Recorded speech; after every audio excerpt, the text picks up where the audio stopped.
Well, you were saying you were doing training in Camp Lejeune. Yeah, training in Camp Lejeune, how to use one-man flamethrowers and pack charges of explosives to throw into these caves that the Japanese were fighting from. And I mean, it was a terrible thing because they expected a 1 million man invasion of Japan starting on the southernmost island of Kyushu. And this was supposed to take place after the defeat of the Japanese in Okinawa, which is a southern island, you know. Iwo Jima and Okinawa were the last big battles.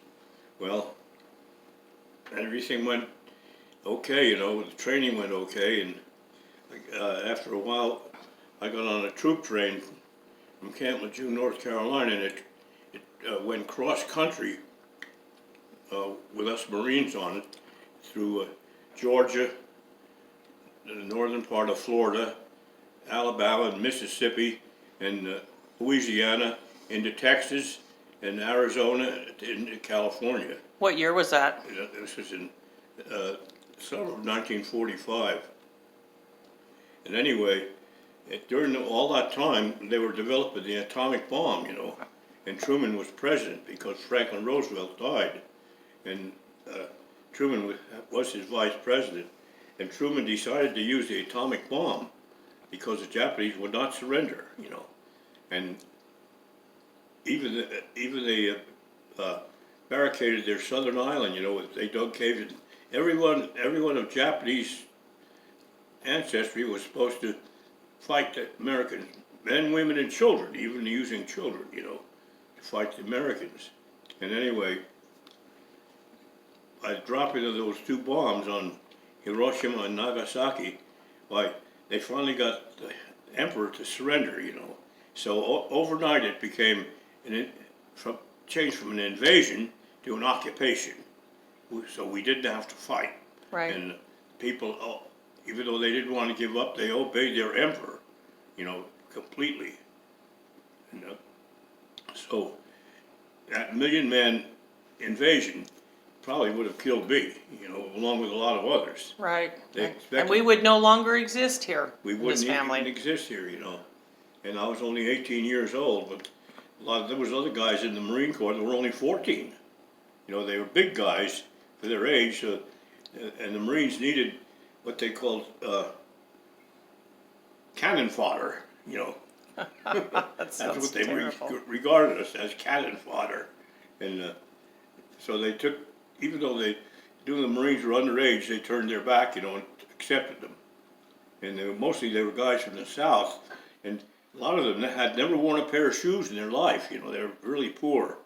And the first shoes they got were when they went in the Marine Corps, you know. And some of them even slept with their shoes on at night in their bunks, afraid somebody'd steal them. You know? And things like that happened. Well, anyway, it turned out we had a peaceful occupation just because of those atomic bombs. Right. And I'll never forget when I first went into Nagasaki when I was 18, and to see the destruction there was, and what was left of the people there was, most of all of them died afterwards, you know, of radiation poisoning. And at that time, the scientists didn't even know about radiation poisoning. You know, they didn't realize it would be so lethal to people. But it took a while to take effect. And besides the thousands that were killed during the bomb, right off of the first day, many of them died throughout the next couple of years, you know. So it really reduced the Japanese population. But actually, it killed a lot of Japanese, but it saved Japan. Right. Because they would have invaded Japan, and they would have fought until the last man. They probably killed every Japanese. But aren't you glad that we saved Japan by killing them with those atomic bombs? Because they make the best cars. Yeah. It shows how intelligent they are, you know. After they knew that the jig was up, they figured, well, we better cooperate, maybe we'll learn something. And they took something that America made, cars, and made them better. Right.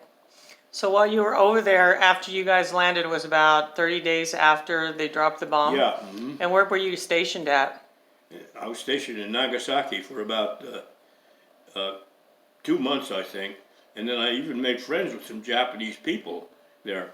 You know, they were civilians, and I remember they put me to work in an officer's kitchen. You know, as a cook's helper and stuff like that, and I used to take stuff out of there, you know, under my sugar and precious things, and give them to the Japanese because I felt so sorry for them, you know, because they were in such terrible shape. So I went from hating Japs, you know, as I was taught to do, to liking Japanese. Right. So and I read in this book that a lot of other people had the same experience, you know, when they saw how terrible things were in Japan. The cities were all bombed, you know, and the country was just really a mess. I guess you couldn't help but have compassion for seeing people suffering so Yeah, terribly. and other human beings, you know. Right. Well, thanks for sharing that.